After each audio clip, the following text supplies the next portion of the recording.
बिस्मिल्लाहिर्रहमानिर्रहीम। अस्सलामुअलैकुम। Islamic leader के मुअज़्ज़ज़ ख़ातीन व हज़रात, हम उम्मीद करते हैं कि आप खैरियत से होंगे और हमारी दुआ भी यही है कि अल्लाह करीम आपको खैर व आफियत से रखे। प्यारे दोस्तों, हज के आयाम में दुनिया के कोने कोने से हज़ारों आज़मीन हज लब्बैक अल्लाहुम्मा लब्बैक पढ़ते हुए हरमैन शरीफैन की तरफ रवां दवां होते हैं।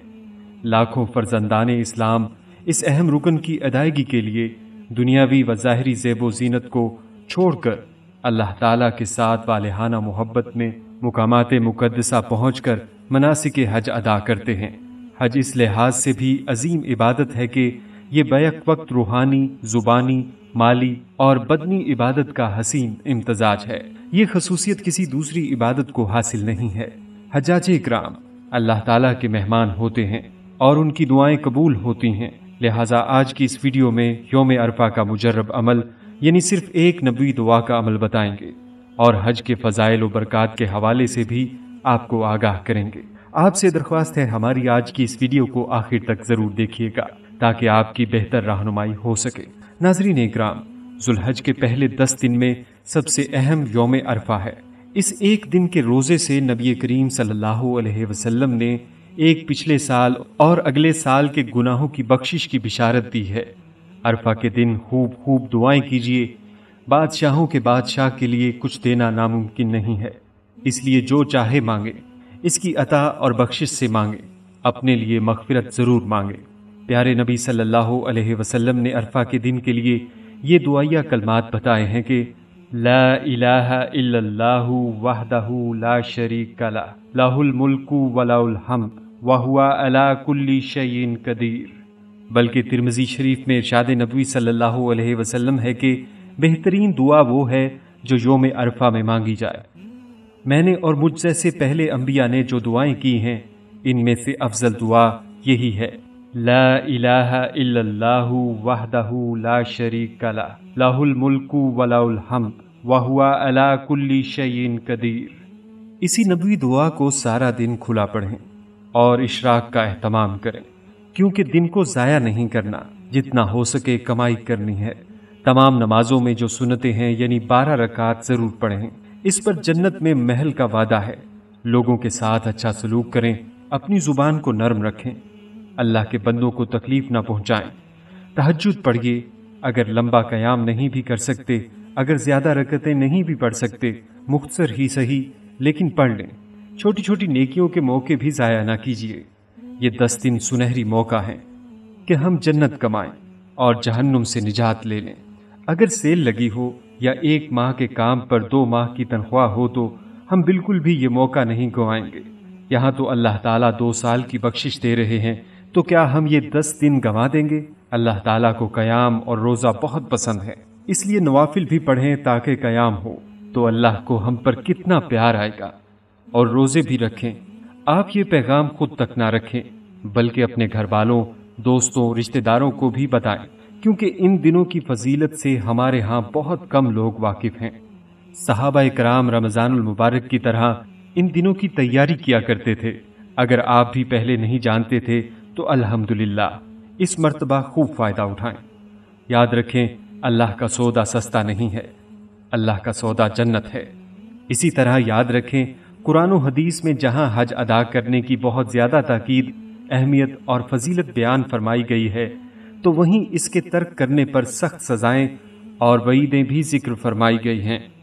कुरान मजीद में अल्लाह ताला का इरशाद है, और लोगों में से जो इस बैतुल्लाह तक पहुँचने की इस्तात रखते हों, इन पर अल्लाह के लिए इस घर का हज करना फ़र्ज़ है, और अगर कोई इनकार करे तो अल्लाह दुनिया और जहाँ के तमाम लोगों से बेपरवाह है। कुरान मजीद में हज़रत इब्राहीम अलैहिस्सलाम से अल्लाह ताला फरमाते हैं, और लोगों में हज का ऐलान कर दो कि वो तुम्हारे पास पैदल आएं और दूर दराज के रास्तों से सफ़र करने वाली इन ऊँटनियों पर सवार होकर आएं जो लंबे सफ़र से दुबली हो गई हों। फिर यही हुआ कि जब हज़रत इब्राहीम अलैहिस्सलाम ने हुक्म खुदाबंदी से ऐलान फरमाया तो देखते ही देखते ज़मीन के दूर दराज इलाकों से हज व उम्रा की अदायगी के लिए अहले ईमान कितार अंदर कितार, जौक दर जौक तलबीह पढ़ते हुए आ पहुँचे। हज़रत अब्दुल्ला बिन अब्बास फरमाते हैं, جب حضرت ابراہیم علیہ السلام بیت اللہ کی تعمیر سے فارغ ہوئے تو انہوں نے عرض کی کہ اے میرے رب، میں بیت اللہ کی تعمیر سے فارغ ہو چکا ہوں۔ اللہ تعالیٰ نے فرمایا آپ لوگوں میں حج کا اعلان فرما دیجئے۔ حضرت ابراہیم علیہ السلام نے عرض کیا کہ اے میرے رب، کیا میری آواز تمام لوگوں تک پہنچ جائے گی؟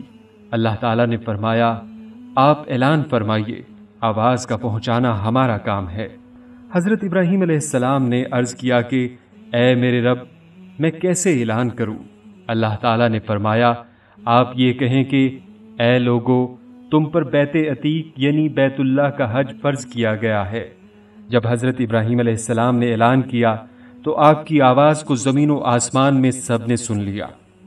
یہ اسی اعلان کا اثر ہے کہ لوگ آج بھی زمین کے دور دراز علاقوں سے حج و عمرہ کا تلبی پڑھتے ہوئے چوک در چوک اور دیوانہ وار چلے آتے ہیں۔ حج کی اہمیت کا اندازہ اس سے لگایا جا سکتا ہے کہ حج اسلامی ارکان میں سے 5واں رکن ہے۔ حج ان گناہوں کو مٹا دیتا ہے جو پیشتر ہوئے ہیں۔ حج کمزوریوں اور عورتوں کا جہاد ہے۔ حج محتاجی کو ایسا دور کرتا ہے جیسے بھٹی لوہے کے میل کو۔ حج مبرور کا ثواب جنت ہی ہے۔ حاجی کی مغفرت ہو جاتی ہے، اور جس کے لیے حاجی استغفار کرے اس کی بھی حاجی اپنے گھر والوں میں سے 400 کی شفاعت کرے گا۔ حاجی اللہ کے وفد ہیں، اللہ نے انہیں بلایا، یہ حاضر ہوئے، انہوں نے سوال کیا، اللہ نے انہیں دیا۔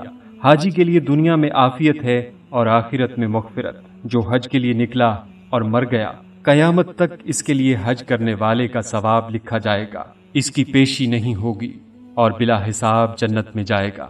جس نے حج کیا یا عمرہ وہ اللہ کی ضمان میں ہے، اگر مر جائے گا تو اللہ تعالیٰ اسے جنت میں داخل فرمائے گا، اور گھر کو واپس کر دے گا تو اجر و غنیمت کے ساتھ واپس کرے گا۔ ان فضائل و برکات کے علاوہ مختلف قوموں، مختلف نسلوں، مختلف زبانوں، مختلف رنگوں اور مختلف ملکوں کے اشخاص میں رابطہ دین کو مضبوط کرنے اور ساری کائنات کے مسلمانوں کو دین واحد کی وحدت میں شامل ہونے کے لیے حج اعلیٰ ترین ذریعہ ہے۔ احکام اسلام کا منشا بھی یہی ہے کہ افراد مختلف کو ملت واحدہ بنا کر کلمہ توحید پر جمع کر دیا جائے۔ حج میں سب کے لیے وہ سادہ بغیر صلہ لباس جو ابو البشر آدم علیہ السلام کا تھا تجویز کیا گیا، تاکہ ایک ہی رسول، ایک ہی قرآن، ایک ہی کعبہ پر ایمان رکھنے والے ایک ہی صورت، ایک ہی لباس، ایک ہی بیت اور ایک ہی سطح پر نظر آئیں، اور چشم ظاہر بین کو بھی اتحاد مانوی رکھنے والوں کے اندر کوئی اختلاف ظاہری محسوس نہ ہو سکے۔ حج سے مقصود شوکت کا اظہار بھی ہے، اور مسلمانوں کو بحری، بری اور اب فضائی سفر سے جو فوائد سمندروں، میدانوں اور فضاؤں سے حاصل ہو سکتے ہیں وہ بھی اس مقصود کے ضمن میں آتے ہیں۔ اللہ تعالی ہمیں یہ دن ہماری زندگی میں دیں اور اللہ کو راضی کرنے کی توفیق دیں۔ اللہ تعالی ہمیں حج کرنے کی سعادت بھی نصیب فرمائے اور تمام مناسک کو ادا کر کے تمام فضائل کا حاصل کرنا آسان بنا دے، آمین۔ السلام علیکم ورحمۃ اللہ وبرکاتہ۔